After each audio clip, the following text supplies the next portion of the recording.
The dynamic between Caitlin Clark and Stephanie White is very interesting because clearly it's a relationship with a basis of respect. I mean, when Stephanie White was hired, Clark was thrilled, super excited. And coach said all the right things about coming in and coaching the Fever and coaching Caitlin Clark. Then fairly early in the season, I would say there was a bit of a philosophical divide, but it never got to be completely worked out, right? And it wasn't as if they were at odds, but I noticed when they would talk about things, and for instance, when Caitlin Clark had come back from one of her injuries. And get this, live on national television, Caitlin Clark delivered some razor-sharp words that instantly sent shockwaves through the entire league. She was discussing her role, especially after returning from injury, and acknowledged the points coach Stephanie White had been emphasizing, things like improving as a screener and playing more off the ball. She nodded to those coaching notes, but almost immediately, with a defiant edge in her voice, she made her stance crystal clear. She declared, "I'm at my best with the ball in my hands." This wasn't a casual comment. It was a bold, unambiguous challenge, directly countering the very coaching philosophy her head coach was advocating. The message was undeniable, broadcast for everyone watching, and it instantly created palpable tension that threatened to disrupt their dynamic before it had even fully developed. The silence that followed was deafening, revealing a deep, unmistakable philosophical divide for the world to see.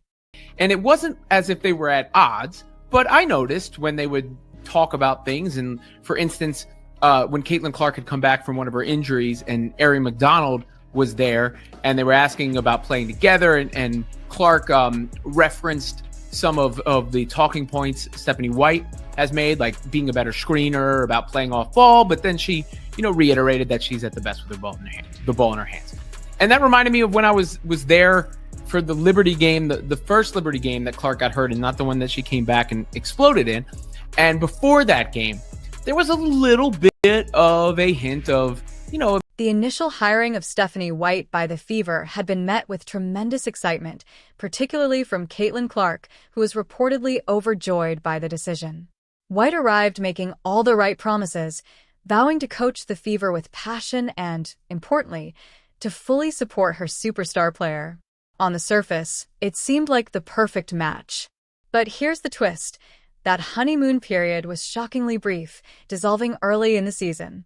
Almost before anyone could react, a clear philosophical divide began to emerge between them, a fundamental disagreement over how the team, and more specifically Caitlin Clark, should operate on the court. It wasn't an outright feud at first, but simmering tension was unmistakably present beneath the surface, a subtle crack in the foundation of their partnership that devoted fans quickly noticed.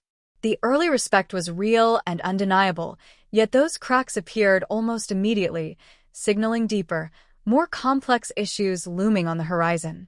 Fans took that and turned it into Stephanie White will destroy Caitlin Clark and all that. We never got a chance to see them completely gel. When Clark had come back, even when she was playing hobbled before the groin injury that ultimately ended her season when the ankle injury compounded it, the Fever were rolling. They had won a couple of games in a row there, but not only just did they win them, they looked like a machine. And that was with Clark struggling to shoot because she was obviously hobbled with injuries.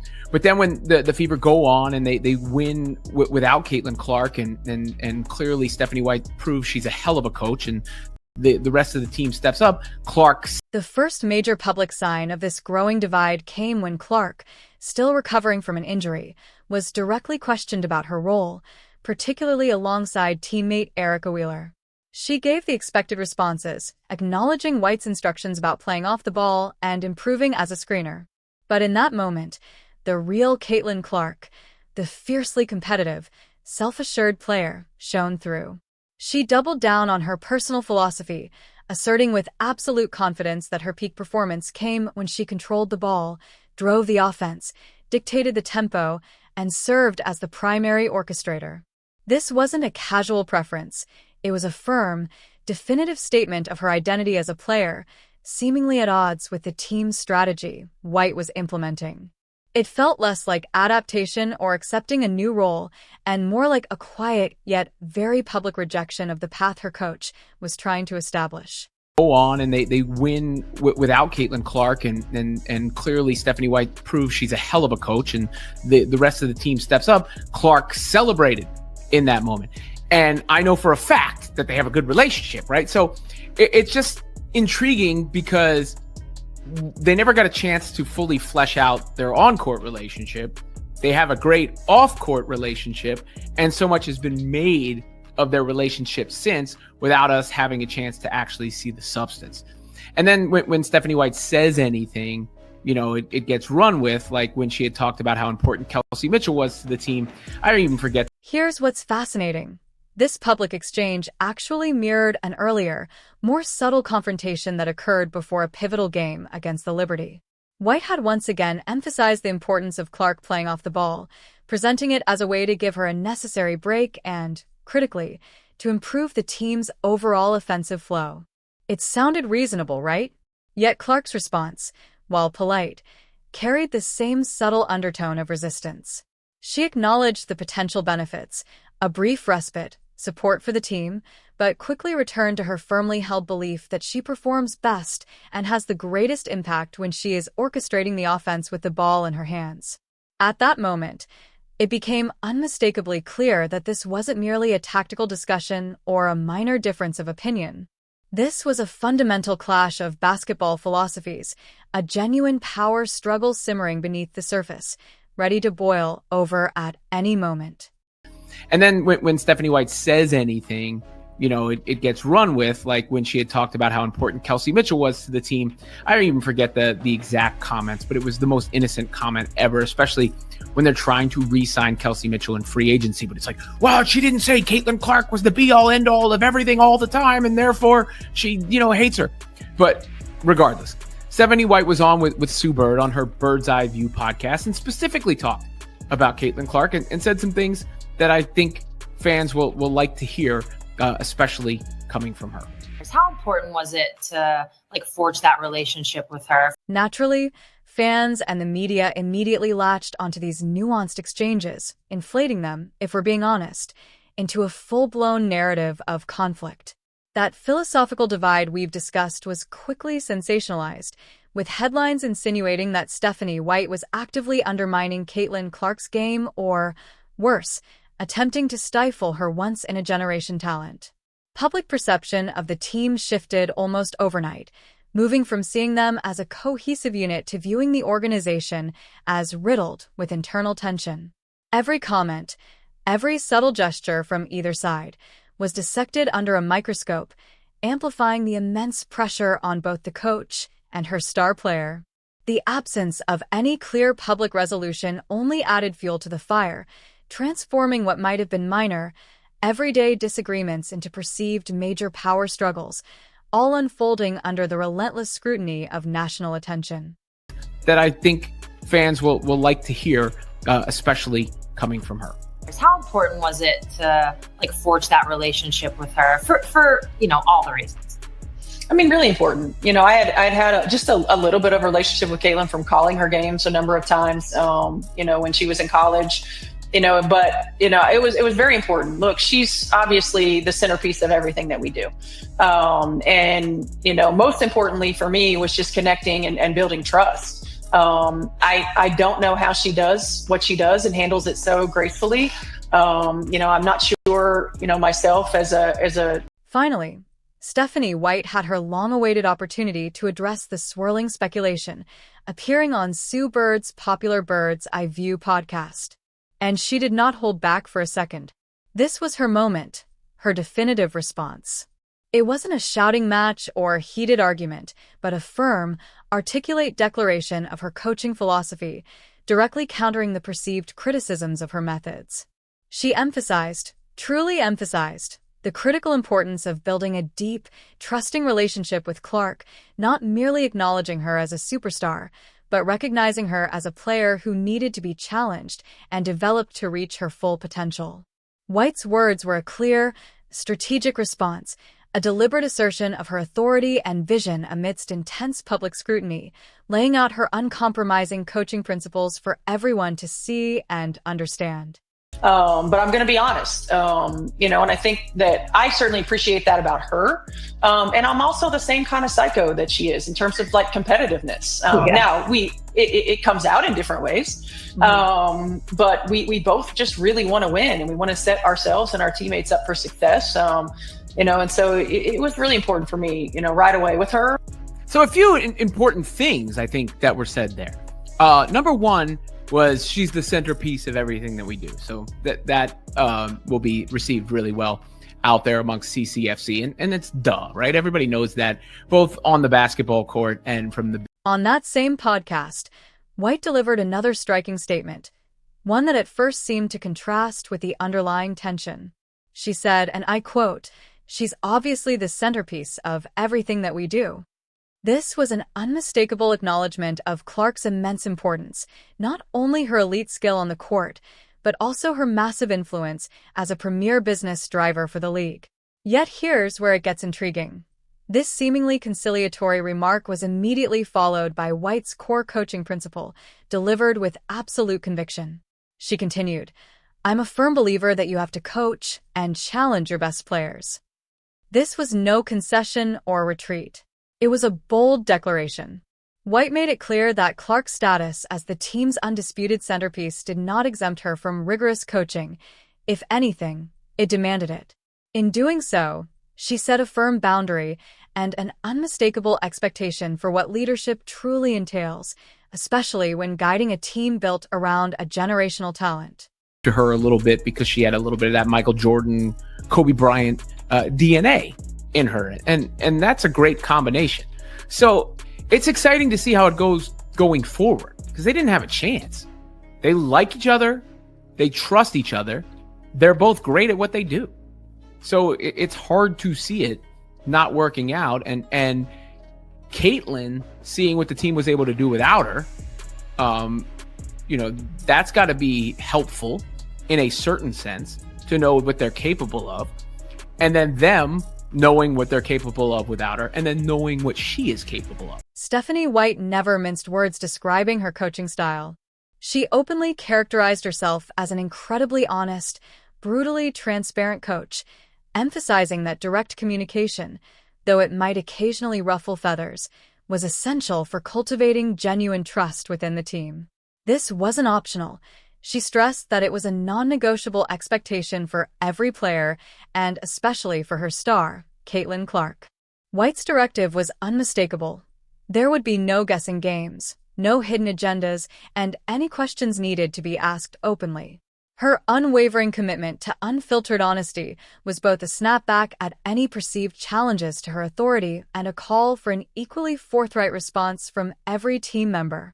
Perhaps the most revealing moment came when White admitted, almost provocatively, that she shared the same intense competitiveness as Clark. This wasn't a casual remark. It was a declaration of equal footing, asserting that both shared the same relentless drive to win. It reframed any perceived clash as a natural outcome of two elite competitors aligning their philosophies, rather than a personal feud. Despite all these philosophical discussions and public statements, White and Clark never fully developed their on-court synergy. Injuries plagued Clark. First a persistent ankle problem, then a devastating season-ending groin injury, which prevented them from fully meshing. The tantalizing possibility of their philosophies converging, of White's strategic vision blending with Clark's generational talent, largely remained unrealized, creating a lingering what if that amplified the tension surrounding their public exchanges.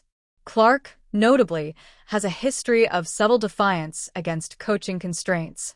Early in her career, she famously compared her audacious long-range shots at Iowa to Steph Curry, asserting with conviction that you don't tell Steph Curry not to shoot those.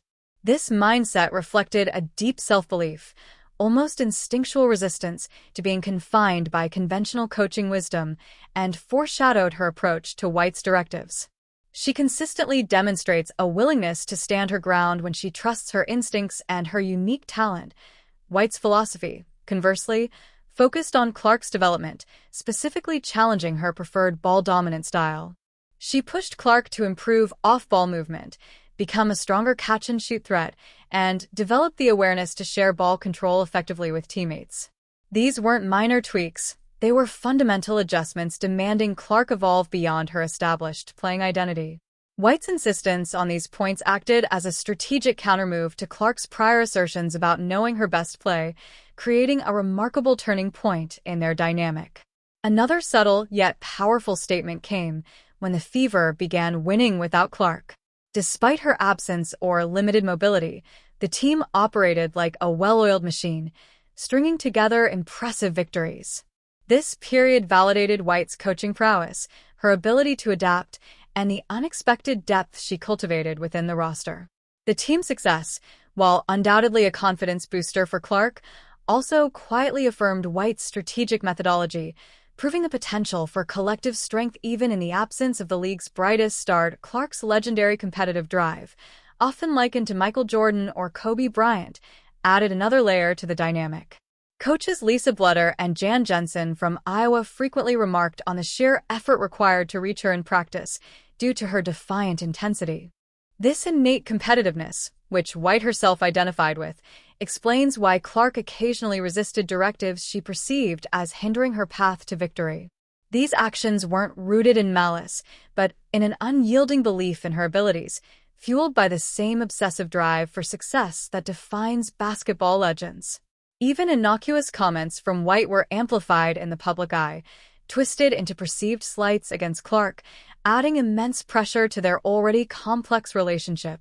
For instance, White's remarks emphasizing Kelsey Mitchell's value during re-signing negotiations were unfairly interpreted by some fans as diminishing Clark's role.